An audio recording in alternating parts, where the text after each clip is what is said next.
I'm Claire Dawson, and the moment my father called me a mistake in front of 60 people, I knew something inside me had snapped. They say every family has their secrets, but mine preferred theirs whispered behind champagne glasses and polite southern smiles. The patio lights above us flickered as if the universe flinched with me. My hands clenched the wine glass so tightly I thought it might shatter. I felt the walls close in, laughter bouncing off the wood-paneled walls like cruel echoes. My throat burned. Everyone laughed except me. It wasn't just a joke. It was my entire life, distilled into one careless punchline. That was the moment I stopped being their daughter and became a ghost in my own family. Hope you enjoyed this story. Leave a like and share your thoughts in the comments. We'd love to hear where you're watching from. Now, let's continue with the story. It was a warm Sunday in late April, just humid enough to make your blouse stick, but not so much that people canceled plans. My parents' backyard was buzzing with low country charm. Mason jars filled with lemonade, folding chairs draped in pastel throws, and potted azaleas lining the wooden deck. It was all for Maddie, my younger sister, the family gem. Her engagement to a rising tech guy from Charlotte was the excuse. The real reason? My father, Gerald Dawson, never missed an opportunity to host a gathering that made him look like the benevolent patriarch. I had barely made it past the driveway before someone asked me where my plus one was. There isn't one, I said with a tight smile. That answer usually earned either pity or polite disinterest. Today, it earned both. Inside, Maddie was glowing, literally. Her ivory dress shimmered as she posed for pictures with her fiancé, Ryan, who looked as if he'd just stepped out of a Vineyard Vines catalog. My older brother, Ethan, leaned against the bar talking with our cousins, probably humble bragging about his latest sales numbers at the real estate firm. And then there was me, Claire Dawson, marketing manager, single, quiet, the one who always shows up but never quite fits in. My mom, Linda, fluttered toward me in a blur of floral perfume and gentle microaggressions. "Oh, Claire, honey, you look, comfortable," she said, eyeing my slacks and black blouse. I hadn't gotten the pastel memo. "I'm just here for Maddie," I replied. "Of course," she said, already turning to greet someone more important. The afternoon crept by with small talk and stiff smiles. I kept checking my watch, thinking I'd slip out after dessert. I should have trusted my instincts and left earlier. At around 5, Gerald clinked his glass and cleared his throat. A hush fell. That's the thing about my father. He knows how to command a room, especially when the room is full of people who admire him. He began with a grand toast to Maddie. "My little firecracker," he called her, eyes misting as he recalled her first ballet recital and the time she won the 5th-grade spelling bee. Then he praised Ryan's ambition, shaking his hand like he'd just handed over the keys to the kingdom. "And of course," he said, pausing to glance around with that smug grin, "we can't forget our middle child, Claire, our little surprise, our happy accident." A beat of silence, then laughter, rolling hearty and familiar. Ethan chuckled. Maddie giggled into her wine glass. Even my mother offered a knowing smile. I stood frozen. "Surprise? Accident?" he went on as if he hadn't just pierced me. "She came a little earlier than expected, folks, but she turned out all right. She's here now, right?" Another round of laughter. I felt my pulse in my ears. My chest tightened. My skin itched like I was wearing wool in summer heat. I scanned the crowd. No one seemed to notice. Or maybe they did and didn't care. All I could think was, how many times had he said that about me behind closed doors? And how many people had laughed along, thinking I'd just shrug it off like I always did? I didn't. Without a word, I set down my untouched drink, grabbed my purse, and walked through the French doors, past the stone pathway, down the driveway, and into my car. No one followed. I didn't cry on the drive home. I didn't scream. I didn't turn on the radio. I drove in absolute silence, hands gripping the wheel as tightly as I'd gripped that glass. I arrived at my apartment, locked the door behind me, and sat in the dark, staring at the ceiling fans spinning above my couch. My phone buzzed with messages. First from Maddie. "Claire, where did you go? Dad's still talking Lowell." Then from Ethan. "You okay? That was kind of funny, not gonna lie." Then the worst. My mom. Olivia, I don't know what got into you, but you're being really rude. Your father's upset. You need to call him. My name's not Olivia. That's what my mom always called me when she wanted me to be someone else. Someone easier to love. I turned my phone face down and sat in the stillness. Something had shifted. Something permanent. For years, I told myself that being the quiet one, the sensible one, the peacemaker, was noble. That taking the high road made me strong. But all it had done was make me invisible. That night, for the first time, I saw my family clearly. And I didn't like what I saw. I didn't sleep that night. I lay on my back staring at the ceiling, the fan casting shifting shadows across my apartment like ghosts of the past I'd spent years trying to ignore. Around 2 a.m., I got up and checked my phone. 18 unread messages. Maddie again. Claire, please talk to me. Ethan, you really just dipped, huh? And then the inevitable voicemail from Dad, which I didn't dare listen to. I already knew how it would go, part sarcasm, part guilt trip, with just a sprinkle of self-righteousness, like always. Instead of answering, I opened my laptop and scrolled aimlessly through social media. Everyone I knew seemed to be smiling in perfect lighting, holding dogs or babies or champagne glasses. I felt like I was watching a movie I wasn't cast in. Around 3 a.m., I opened a folder labeled Personal Do Not Open. Inside were journal entries I hadn't touched in years. One from when I was 16 read, "Sometimes I wonder if they'd notice if I just disappeared." Another, dated the day after my college graduation. Dad shook Ethan's hand for getting promoted. He barely looked at me. As I read on, something strange happened. I didn't feel sad. I felt validated. Like finally someone past me understood what current me was feeling. I wasn't crazy. I wasn't overreacting. This wasn't about one stupid joke. This was about years, decades of quiet dismissal, of being tolerated, but never celebrated. I thought about Maddie, the golden girl, the one who could crash a car and still be praised for her smile. About Ethan, the charmer who once flunked a semester but was still the future of the family. And then there was me, Claire, the filler child, the unexpected one, the mistake. And last night, my father had finally said it out loud in front of everyone. There was no walking that back. No, I didn't mean it that way. The truth had slipped through his teeth smooth and confident, and they had all laughed because that's what you do when a powerful man tells a cruel joke. I spent most of the day in a fog. Didn't eat, didn't shower. I just moved from bed to couch to floor and back. Sometime around late afternoon, Maddie called again. This time I let it ring until voicemail, then listened just to torture myself. Claire, look, I get it, okay? You're sensitive. Dad probably crossed a line.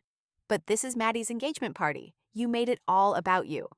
There it was, the family script.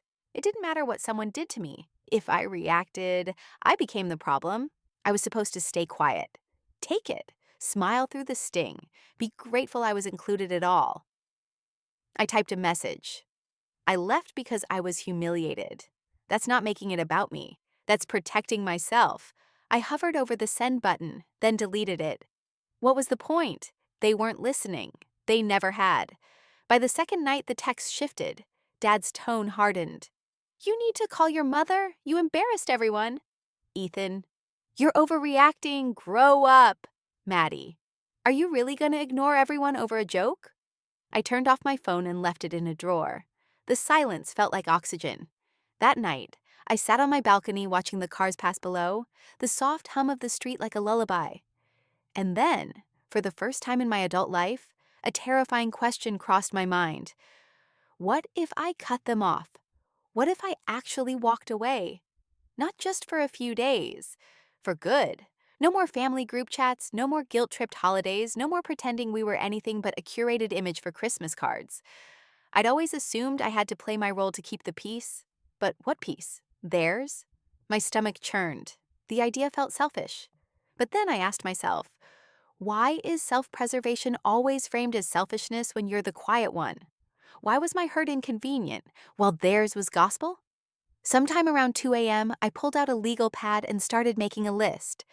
Not a revenge list. Not even a list of grievances. Just a truth list.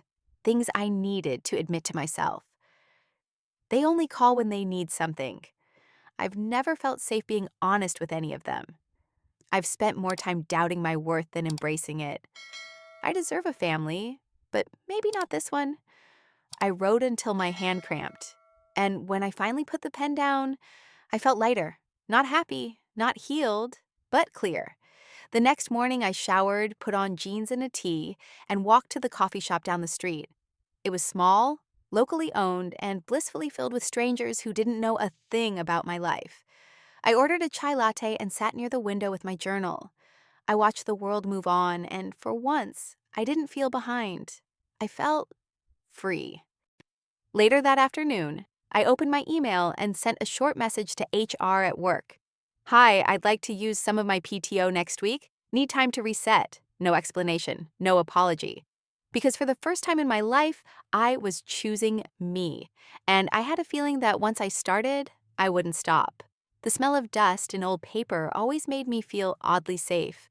So on a rainy Tuesday afternoon, with my phone still buried in the drawer and my inbox blissfully quiet, I pulled the plastic bin labeled Memories down from the top shelf of my closet. I hadn't opened it in years, not since I moved into this apartment. Part of me expected it to be mostly Ethan and Maddie's school portraits and holiday cards, but the weight of the bin told me there might be more. Maybe even something that felt like mine. I spread the contents out on my bedroom floor. Yearbooks, homemade Christmas ornaments, old birthday cards, and at the bottom, a thick photo album with a cracked leather cover. The kind our mom used to assemble religiously before social media replaced scrapbooking. I opened it carefully, afraid the pages might crumble. The first image was of Ethan in his T-ball uniform, his front teeth missing, my dad crouching proudly behind him. The next page, Maddie dressed as a fairy princess, sparkles on her cheeks, and a caption in my mom's curly handwriting, "Our little star." I kept flipping. There was Thanksgiving at my grandparents', Maddie grinning with a turkey leg, Ethan holding up his college acceptance letter, my parents hugging him, my dad's face glowing with pride. And then, finally, I found one. A photo of me, maybe 7 years old, wearing a red hoodie that was 2 sizes too big, standing slightly to the side during a family beach trip. My face wasn't centered. My smile was small. I flipped the photo over. No caption. I laughed, but it wasn't a happy sound. It was bitter and dry, the kind of laugh you let out when something breaks inside you. I kept going, photo after photo. If I was in them at all, I was either off to the side, in the background, or cropped halfway out. No birthday parties, no proud captions, no Claire's first piano recital or Claire's science fair win.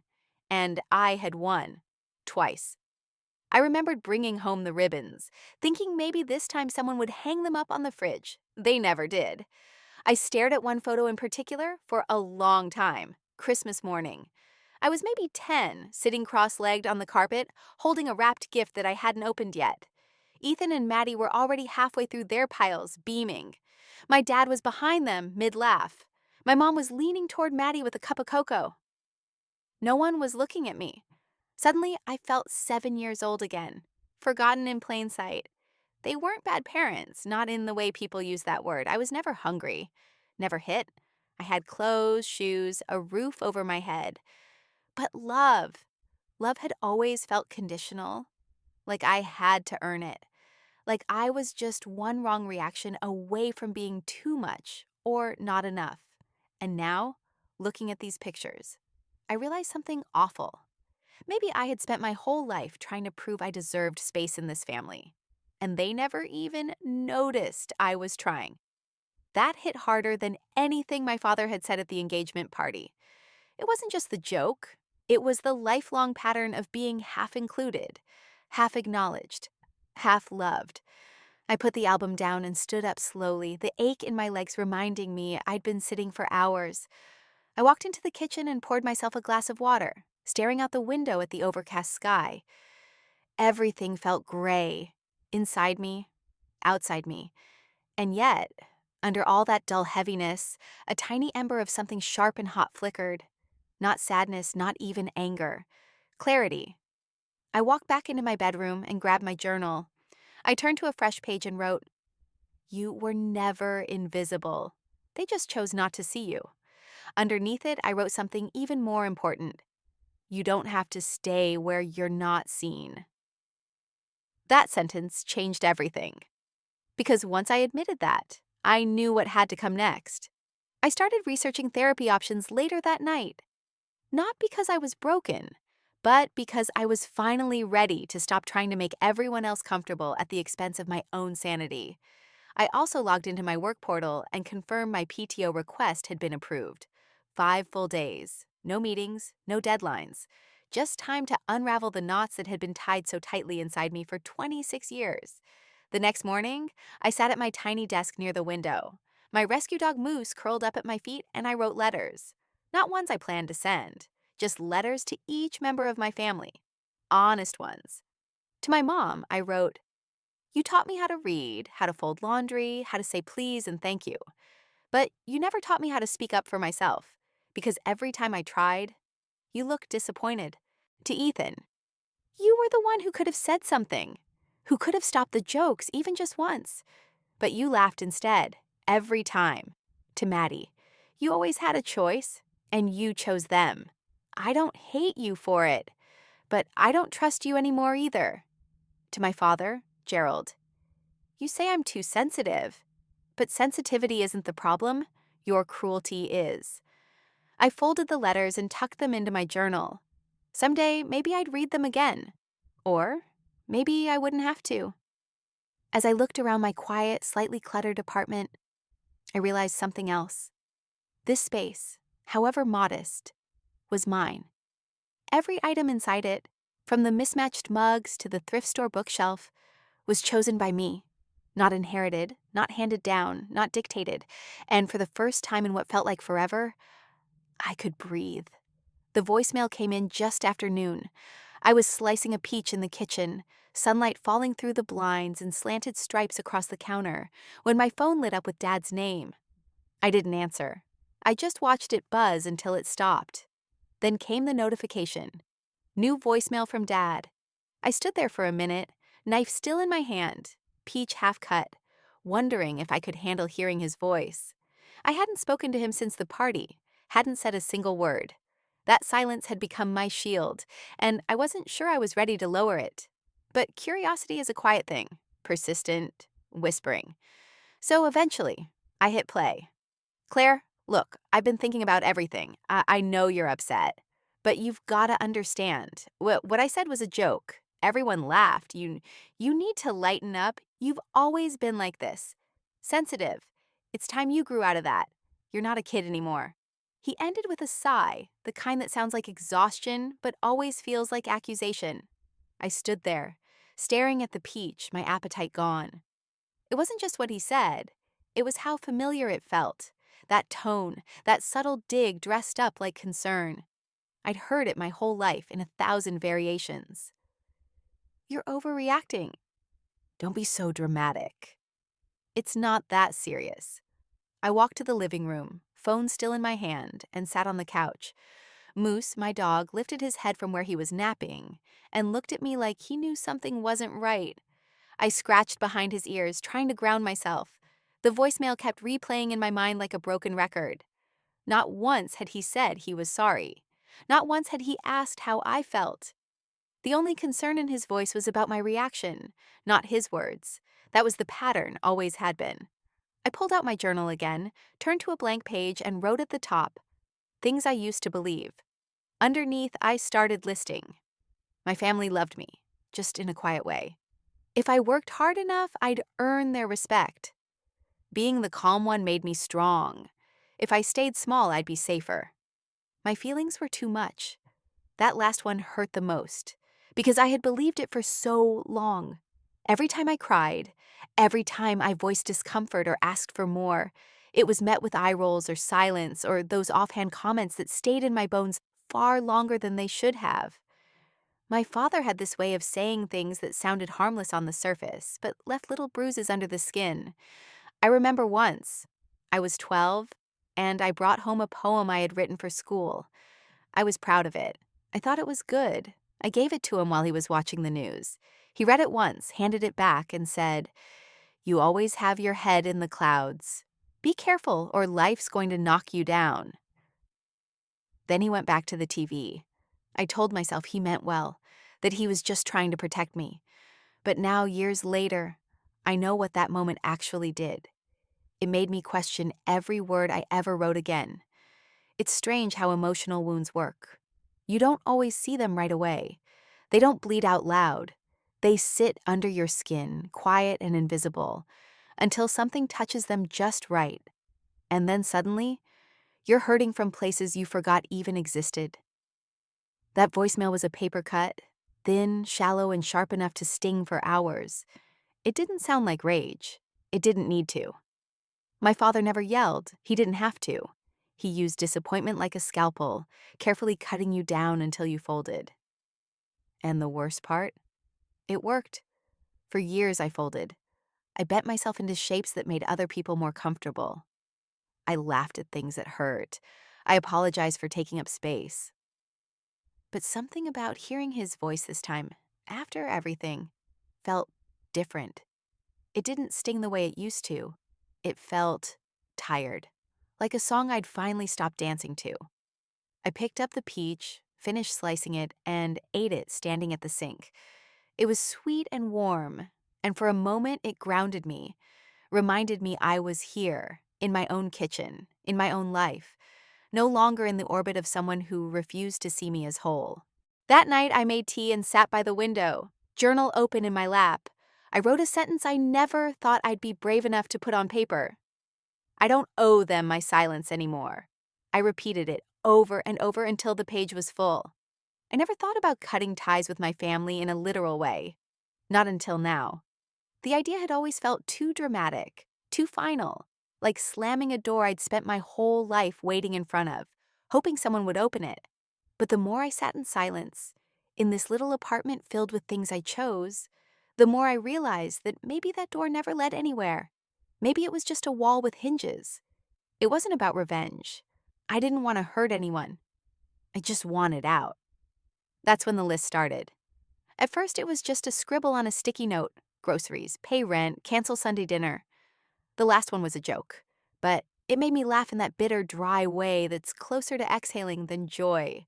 But over the next few days, the list grew, became a plan, a quiet, measured map towards something I'd never let myself believe I was allowed to want: peace. I labeled the folder on my laptop Reset. It had 3 subfolders: finances, boundaries, and healing.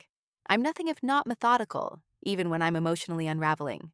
Under finances, I ran the numbers. My marketing job paid decently. I had about 6 months' worth of savings, thanks to living below my means and never taking vacations, something Dad had always praised. Claire's practical, doesn't throw money around like the others. He meant it as a compliment. I used to take it that way. But now I realized practicality was just another form of disappearing. I checked my lease. 6 more months. Not bad. I could make a plan. Nothing rash, no dramatic moves. Just enough space to stop bleeding into a family that never noticed when I was cut. Under boundaries, I started small. I removed myself from the family group chat. No announcement, just gone. Then I unfollowed Ethan and Maddie on social media. Not blocked, just out of sight. I muted Mom's texts, archived Dad's emails, everything quiet, no confrontation, just distance. It was terrifying, and it felt like breathing. For the first time in weeks, the healing folder was harder. I didn't know what to put there at first. Just a blank document titled Claire's Space. Eventually, I started filling it with journal entries, therapy resources, poetry that made my chest ache in a good way. I found a local therapist who offered sliding scale fees and booked an appointment. I didn't tell anyone. It felt too personal, too sacred to share. That same week, I went back to the animal shelter where I volunteered on weekends. It had been months since I last showed up, and I was nervous they'd forgotten me. But when I walked in, Cheryl, the woman who ran intake, smiled and said, "Claire, I was wondering when we'd see you again." I helped bathe 2 nervous pit bulls and cleaned out 3 kennels. Then I sat outside in the fenced-in yard with Moose, the gangly mutt I'd adopted 6 months earlier. He'd been labeled unadoptable because he flinched every time someone raised their voice. But with me, he was calm, software, loyal in a quiet way. I looked at him and whispered, "They called me sensitive like it was a weakness." Moose just tilted his head, then rested it on my leg. On the way home, I stopped at a used bookstore and wandered the aisles until I found a beat up copy of The Gifts of Imperfection. It felt like the universe was handing me something small and steady to hold on to. That night, I cooked myself dinner. Nothing fancy, just roasted vegetables and rice, and ate it on the floor with mousse. I didn't check my phone. I didn't wait for someone to apologize. I didn't replay the party in my head. Instead, I wrote in my journal, "This is what rebuilding looks like. It's not loud. It's not dramatic. It's just one small, kind decision at a time." Still, some part of me wanted closure. Not the Hollywood kind, with tears and hugs and perfect reconciliation.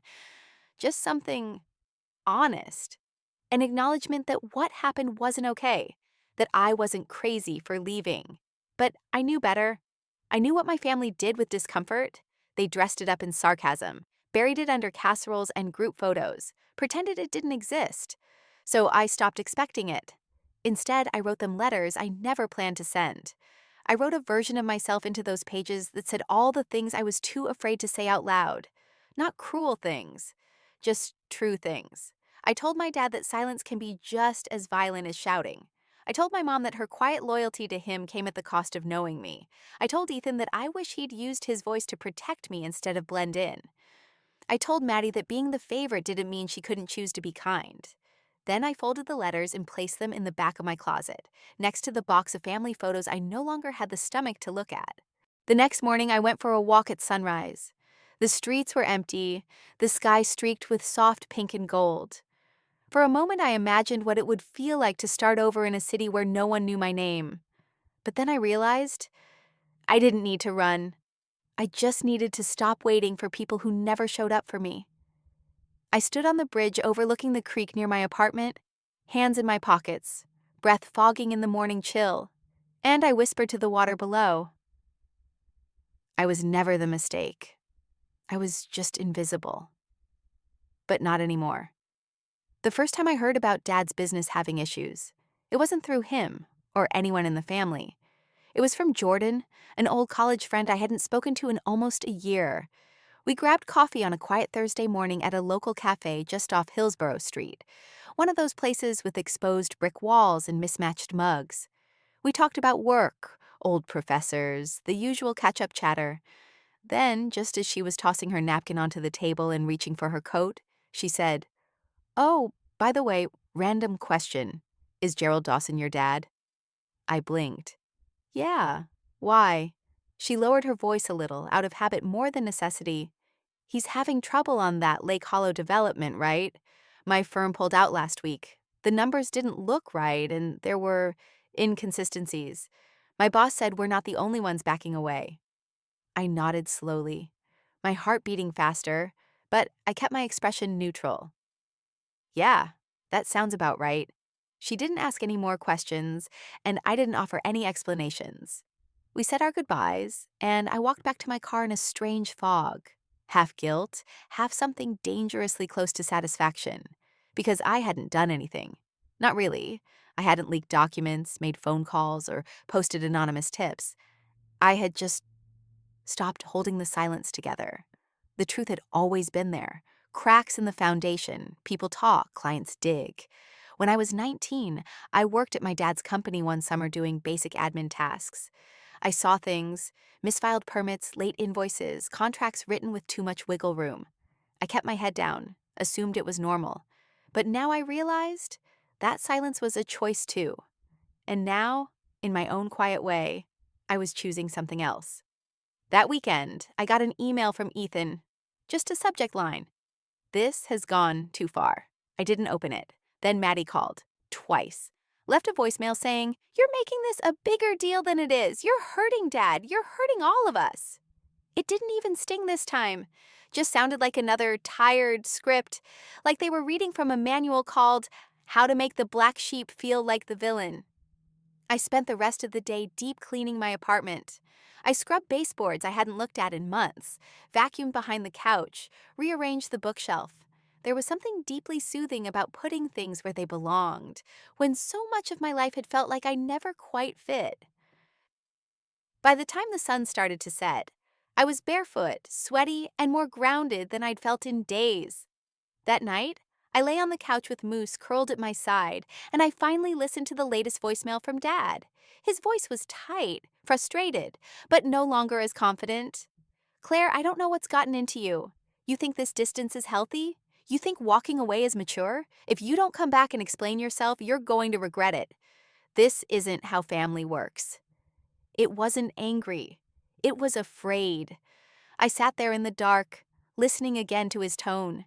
I could hear something cracking, not in his voice, but around it. The confidence was crumbling, the certainty, the image. Dad had always built his life like one of his job sites, structured, impressive, surface level clean. But just beneath there was always tension, always pressure. And now, without the glue of appearances and obedience, it was starting to buckle. I didn't smile. I didn't gloat. I felt a sadness somewhere deep and complicated. Because even now, even after everything, a part of me still wanted to hear him say one thing. I see you. But that part of me was quieter now, and I was learning how to live without it. The next day, Linda, Mom, sent a short text. Your father is stressed. He's not sleeping. I hope you're happy. I didn't respond. Instead, I opened a new document in my reset folder, titled it, What I Actually Want, and I wrote, a life where my voice isn't seen as a threat. A home where silence doesn't equal safety. People who check in without expecting something in return. Peace that doesn't come at the cost of my dignity. I paused after that last one. Let it sit on the screen. Let it breathe. Then I saved the document and went to bed. Over the next week, the messages slowed. Not because they had given up, but because I think they realized something had shifted in me. I wasn't waiting for them anymore. I wasn't hoping for clarity or kindness or even apology. I was just done. I still had moments of doubt, little ones, like when I passed a father and daughter laughing at the farmer's market, or when I saw a photo of Maddie and Ryan celebrating another wedding milestone with the caption, surrounded by love. But those moments passed, and every time they did, I reminded myself, it's not love if it only exists when you're quiet. It's not love if it disappears when you speak. I didn't need their permission to heal. I just needed space, and I was finally giving that to myself. It was a Wednesday afternoon when the knock came. I was folding laundry, music low, Moose snoozing in a patch of sun by the window. The rhythm of the day had become comforting, gentle, predictable, mine. So when the sound echoed through the apartment, sharp and unfamiliar, I froze. A second knock followed. Firmer, slower, familiar. I didn't have to check the peephole. I already knew. I opened the door, and there he was. My father, Gerald Dawson, standing on the other side like a man who had lost control of a script he'd spent his entire life writing. He didn't look like himself. His usually crisp button-down was wrinkled. His hair, once always combed and orderly, was grayer than I remembered and slightly disheveled. There were bags under his eyes, and he held a paper coffee cup with both hands, like it was the only thing keeping him steady. Claire, he said, not quite looking me in the eyes.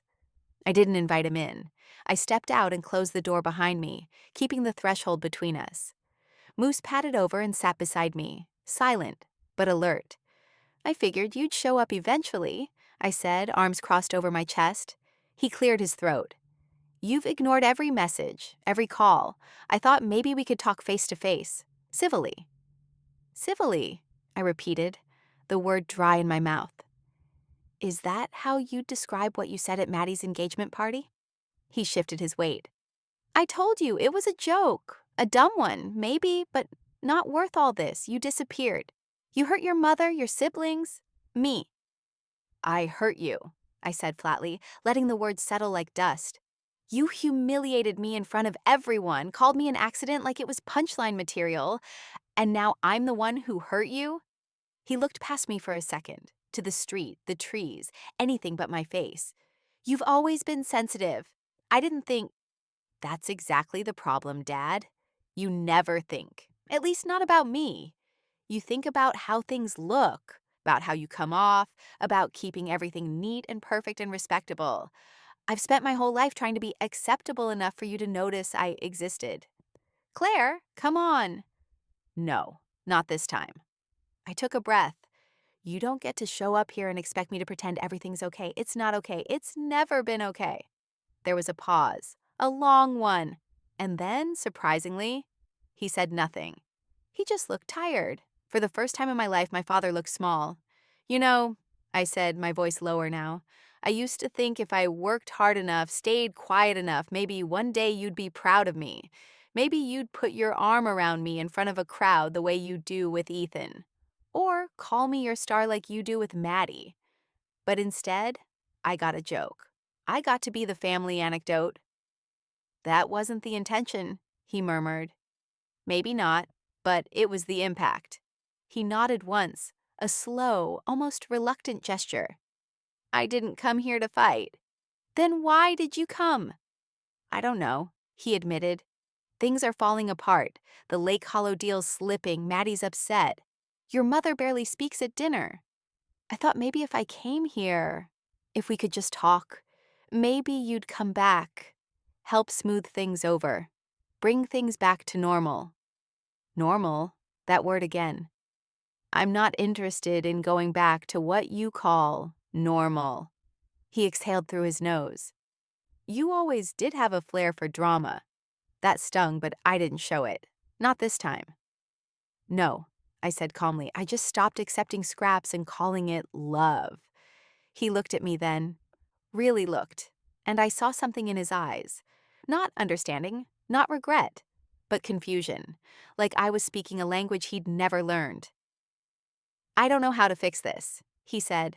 You don't? I replied, because it's not yours to fix. It's mine to walk away from. Moose stood and pressed his head against my leg, like a punctuation mark. I'm not asking for an apology, I continued. Not anymore. I'm not asking for anything. I just want space, real space, without guilt, without manipulation. I'm your father, he said softly, almost more to himself than to me. You are, I agreed. But being a father is more than a title. It's showing up, listening, caring when no one's watching. And you were always performing. He blinked, said nothing. I'm not trying to ruin your life, I said, softening just slightly. I'm trying to save mine.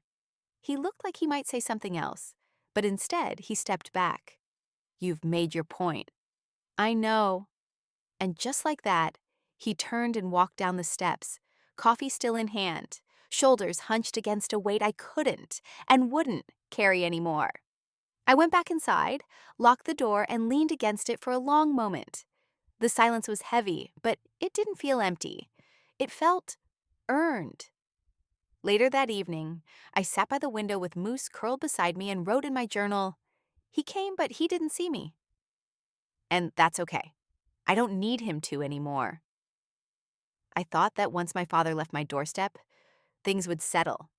That there'd be a stillness, a drop in noise, maybe even silence. But silence in a family like mine doesn't mean peace. It means waiting for the next move. And it didn't take long. The next morning, I woke to a string of text messages from Maddie. What did you say to him? He looked awful last night. I don't understand why you're being like this. I thought you cared about this family. Then another, more pointed. He's not sleeping, Claire. He's falling apart. Don't you feel anything? I stared at my screen, thumb hovering over the keyboard, then turned the phone off again. Not out of cruelty, but because I'd finally understood something. Feeling responsible for someone else's damage doesn't make you compassionate. It makes you codependent. I wasn't the one who had built everything on shaky ground. I just stopped pretending I didn't see the cracks. Later that week, I heard from Jordan again. We met for lunch, and this time the topic came up naturally. Did you know your dad's company is being dropped from the Whitestone project? She asked, between bites of salad. I shook my head. She glanced at me. People are talking, Claire. Not just about the contracts, but the way he treats people, the way he dismisses people who disagree with him. It's catching up to him. I didn't say much, just nodded and let it settle in. It wasn't revenge. I hadn't set out to destroy anything, but there was something deeply affirming about watching the truth unravel on its own. Not because I'd shouted it, but because I'd stopped covering for it. That weekend, I stayed in. I cleaned, cooked, listened to old records, and started reading again. For the first time in years, I read without distraction, without looking over my shoulder for a text that might pull me back into a world where I was never fully welcomed. I finished 3 books in 2 days. Each one felt like a small reclaiming of time. Maddie called again on Sunday. I let it go to voicemail. Her tone had changed, less angry, more pleading. Please talk to me. I don't know how to do this without you. Everyone's falling apart. Ethan's blaming you. Mom's depressed. Dad won't admit anything's wrong, but he's different. You can fix this, Claire. You always do. That was the problem. I always had.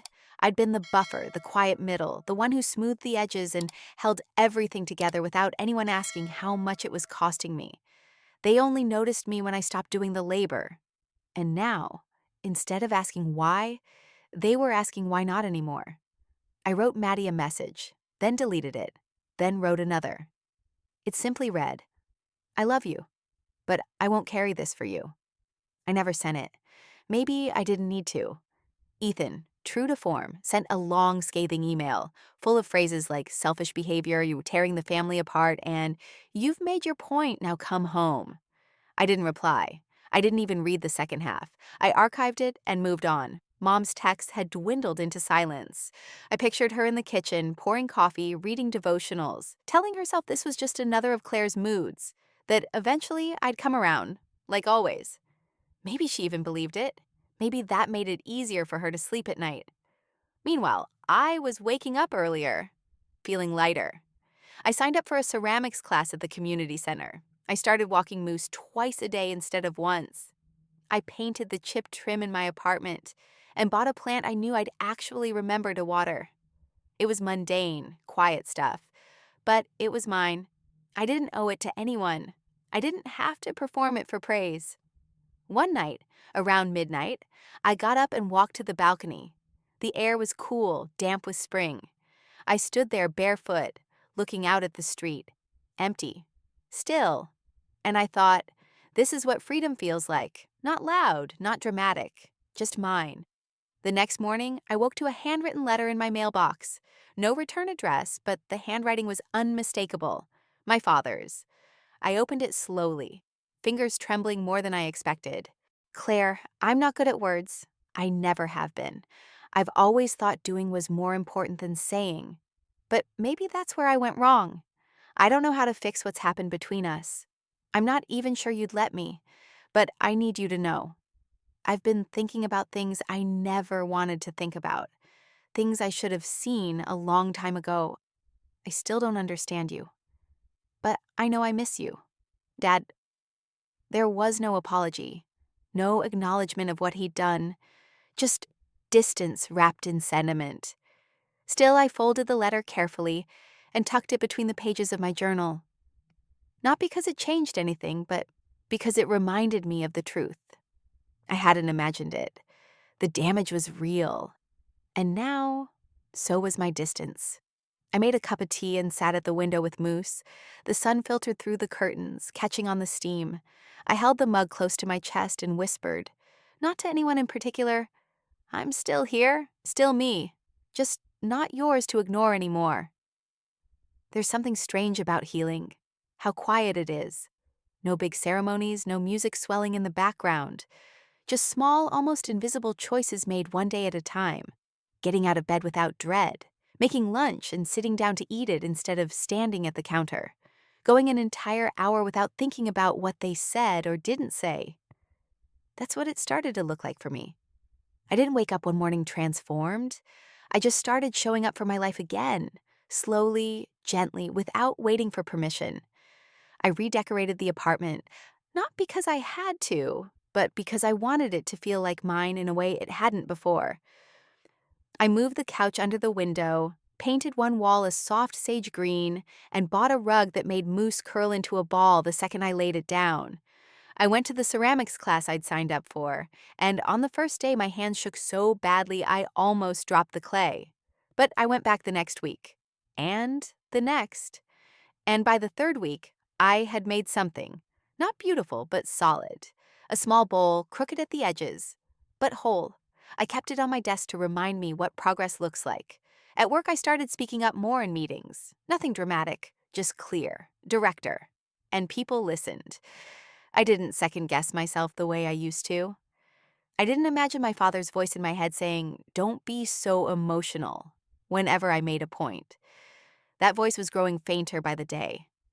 I made new friends, real ones, people I met through the shelter and the community center, women who invited me to dinner without expecting me to entertain them, friends who checked in without asking for anything. For the first time, I felt part of something that didn't require me to shrink. On Sundays, I stopped checking my phone entirely. I used to brace myself for guilt texts and thinly veiled demands, but now I let the day be quiet. I took long walks with Moose, sat in the park with a book, let myself breathe.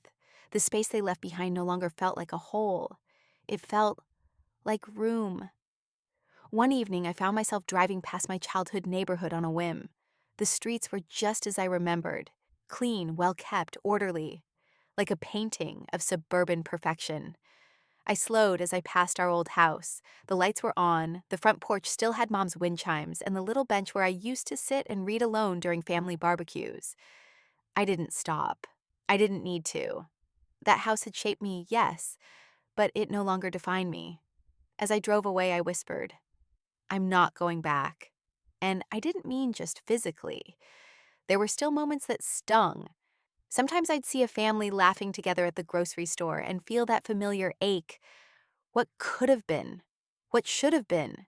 But then Moose would nudge my hand, or a stranger would smile, and I'd come back to myself. I'd remember that I wasn't the one who let go first. I was just the first to stop holding on to something that hurt.